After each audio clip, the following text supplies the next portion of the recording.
Le 19h Sport Top Rugby, comme chaque lundi soir, votre émission sur l'actualité de l'Union Bordeaux-Bègles et bien sûr du rugby en Nouvelle-Aquitaine. On va parler Pro D2 dans un instant aussi, avec notamment un focus sur l'USDAX et une interview de Vincent Etcheto qui connaît très bien la maison girondine. Mais on est toujours en compagnie de Yoram Moefana qui était avec nous, le centre de l'UBB. On va parler avec vous notamment du 15 de France et un peu de vous aujourd'hui. Vous êtes un des tauliers de cette équipe de France. On sait qu'il y a la tournée de novembre qui arrive à grands pas. Comment vous assumez ce statut de cadre avec l'équipe de France? Je sais pas si je suis un taulier, mais statut de cadre, mais je me suis pas forcément dit dans ma tête que je suis un cadre, mais voilà, forcément je trouve du plaisir de plus en plus à jouer et voilà, à jouer avec les potes et à m'envoyer à fond tous les matchs. Donc à chaque fois j'ai hâte et surtout de porter ce maillot. Ça me tient beaucoup à cœur et voilà, de représenter son pays, c'est énorme et surtout d'avoir la chance de pouvoir le porter, mais dans tous les cas, chaque match, même si je suis titulaire ou remplaçant, je prends du plaisir à jouer les matchs et voilà, et j'essaie de m'envoyer à 100% pour aider au maximum l'équipe. On parle de statut, c'est ce qu'avait dit Yannick Bruyère, que vous êtes le meilleur français à ce poste-là. Hein. C'est ce qu'il a dit en conférence de presse hier. Hein, pas forcément le meilleur marqueur d'essai. Hein. Pas un serial marqueur comme Louis ou Damien. Bon, c'est autre chose évidemment, c'est d'autres postes. Mais voilà, c'est pas quelque chose. Le nombre d'essais, la statistique du nombre d'essais, c'est pas ça. C'est pas la première stat qui vous intéresse. Ouais, mais les plaquages. Non, mais je mentirais si je dis que j'aime pas marquer, mais forcément marquer un essai, ça, dans un match, tout le monde a envie de marquer un essai, mais vous n'êtes pas obnubilé par ça comme voilà. Non, je suis pas obnubilé par ça et voilà, ce que j'aime bien, c'est voilà, de créer, que ce soit avec les passes ou décaler ou avoir la dernière passe, de créer des moments pour que quand Dame, c'est Loulou, il marque, ou même Nico aussi qui marque beaucoup. Et quand ça marque, je suis très content.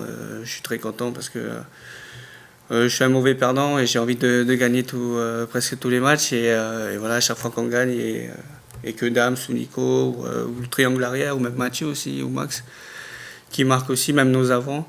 Et ça fait toujours plaisir, mais c'est pas quelque chose que je m'attarde là-dessus. Quand vous êtes avec le 15 de France, soit vous avez Gaël Ficou à votre droite, Nicolas Deporter, Pierre-Louis Barassi ou Emilien Gaëton. C'est 4 joueurs complètement différents. Il faut à chaque fois s'adapter à ce style de joueur à côté de vous avec le 15 de France.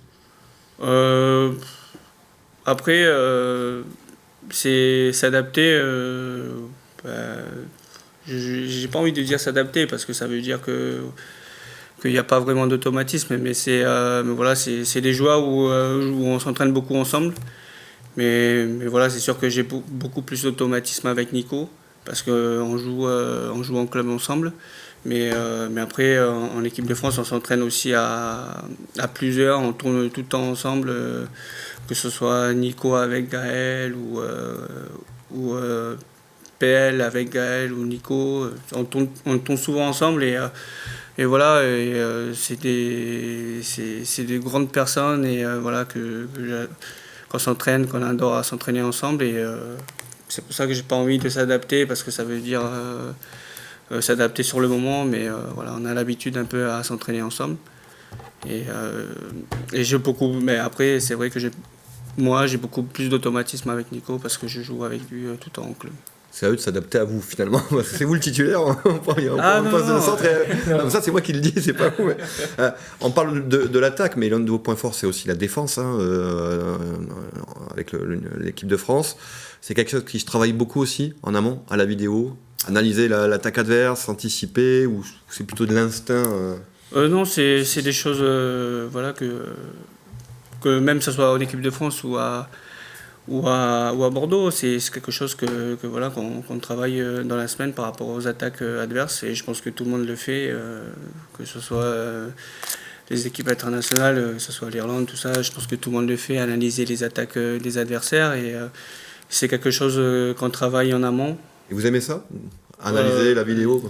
Je sais qu'en touche, il y en a qui aiment le faire. Je sais pas si c'est pour les 3 quarts. Mais... les 3 quarts, après, c'est par rapport juste au lancement, par rapport au positionnement et au lancement adverse.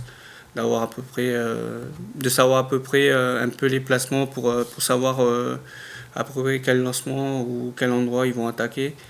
Je vais pas dire que je regarde ça tous les jours, mais voilà, c'est des choses à travailler que je sais que c'est important parce que c'est premier temps de jeu et voilà, si on rate quelque chose au premier temps de jeu, ça permet aussi à l'autre équipe d'avancer, de gagner des mètres. Mais voilà, en travaillant bien et bien comme il faut, ça permet aussi peut-être à les stopper et à les empêcher de gagner des mètres. Et je pense que tout le monde le fait. Et voilà, c'est des choses qui sont importantes que ce soit pour l'équipe au final, parce que c'est important de ne pas laisser les adversaires avancer facilement. Une dernière question, on parlait Pro D2 avec vous, Mathieu. Il y a cette tournée d'automne qui arrive à grands pas. Est-ce que vous espérez y participer à cette tournée d'automne ou ce sera encore un peu juste pour vous? Je pense que c'est mort. Oui, c'est mort parce que j'en ai pour 3 mois. Et voilà, et après, il y a des super joueurs qui jouent tous les week-ends. Et je serai largement pas prêt pour le tournée de novembre. Bon, il y aura le 6 Nations. Il faudra défendre le titre. Pour le 6 Nations. C'est encore loin, mais on espère. J'espère pouvoir jouer pour y être. Donc, et défendre ce titre du 15 de France. Merci Yoram Moefana d'avoir été avec nous sur ce plateau. On va parler Pro D2 dans un instant, mais juste avant, on va écouter une réaction, celle de Vincent Etcheto. C'était bien sûr après la défaite de Dax face au SA15. Écoutez sa réaction. Voilà, il y avait des sourires parce que je pense qu'on le mérite et que voilà, on a commencé notre saison, même si on espérait un peu mieux ce soir. Rentrer tranquillement à Dax, c'est préparer, c'est retirer les bonnes choses, qu'il y a des bonnes choses, et aussi les mauvaises choses, on le répète, l'indiscipline, des ballons perdus, pas assez bon sur le jeu en l'air, sur le jeu aérien. Donc on va bosser sur ça. C'est des choses simples à corriger, mais il n'y a pas d'effet cliqué en rugby. Donc si on améliore un côté, c'est pas évident que le reste ça s'améliore aussi, au reste au niveau. Donc on va bosser, on sait où on est, mais j'ai un groupe par contre qui est hyper agréable à entraîner et qui est hyper volontaire. Voilà, on a mis notamment un essai en première main, c'est-à-dire que tu leur proposes un truc, ils le font. C'est toujours agréable d'avoir des joueurs obéissants dans le bon sens du terme parce qu'ils ont de la personnalité, mais ils ont envie de travailler. Et là, je vous avoue que ça fait 2 mois, je crois que j'étais en pré-retraite, et ça fait 2 mois, 2 mois et demi même que je me régale avec ces mecs-là. Donc ça me donne envie de rester sur le terrain. Puis l'ambiance faisait bon. C'était un moment très agréable, même si j'aurais préféré qu'on le gagne. Vincent Etcheto, c'est vrai que c'est le premier point remporté par l'US Dax. On est à -4 pour le club landais. On va regarder le conseil de classe, un peu la petite nouveauté de cette année, notamment pour la Pro D2, mais ce sera le cas pour le top 14, avec les bons élèves, Agen et le Mont-de-Marsan. C'est un peu les bons élèves parce que tous les deux ont remporté ce week-end. Oui, avec une équipe d'Agen assez étonnante qui avait gagné avec un bonus offensif contre Mont-de-Marsan la semaine dernière et qui a récidivé contre Grenoble. Ce qui place les Agenais en bonne position dans le trio de tête. Ça faisait bien longtemps qu'on n'avait pas vu ça du côté du stade Armandie à Agen. Ça avait récompensé aussi l'arrivée de Reggiardo, qui a su apporter un cadre. Et c'est vrai que ça va mieux pour cette équipe d'Agen qui avait enfoncé la tête des Montois la semaine dernière. Les Montois qui restaient sur 2 défaites et qui n'avaient pas le choix. Ils devaient impérativement l'emporter face à Vannes. Pas facile quand vous devez vous relancer face à Vannes. Bien, ils l'ont fait. Les Montois, une victoire avec le cœur, comme l'a dit le staff, donc c'est quand même de bon augure aussi pour le Stade Montois qui a su relever la tête au bon moment. Il va aller mieux parce que sinon ça aurait fait 3 défaites consécutives, donc c'est une victoire très très importante pour le Stade Montois. Et très rapidement, les mauvais élèves, vous avez entendu Dax indirectement parce qu'ils ont perdu face à Angoulême, mais c'est surtout le Biarritz Olympique qui est un peu le mauvais élève de cette journée. Le Biarritz Olympique avait bien démarré et puis ils ont fait un petit voyage chez les amis de Yoram Moefana à Colomiers et là ils en ont pris 40 et depuis c'est vrai que ça les a un petit peu mis dedans, donc on pense à Yann Lesgourg aussi qui est là-bas et qui est un titulaire en puissance. Biarritz, alors Dax, pas vraiment de surprise et encore Dax, ce qu'a fait Dax au SA15 c'est pas mal parce qu'ils ont mené rapidement au score et sur un terme de prestations c'est pas trop mal. On fait confiance à Vincent Etcheto pour mener cette équipe et la révolte pour Dax. C'est plus embêtant pour Biarritz qui enchaîne les défaites avec des gros scores quand même alors qu'ils avaient bien démarré, qu'ils avaient fait une belle pré-saison. Donc le bonnet d'âne pour nos clubs. Aujourd'hui, ça sera peut-être plus pour le BO. Vivement la 4e journée de Pro D2. Merci Mathieu d'avoir été avec nous et nous on se donne rendez-vous demain pour votre émission Parlons Sport. On reviendra bien sûr sur le match de l'UBB et de l'Aviron Bayonnais. Bonne soirée à tous sur TV7.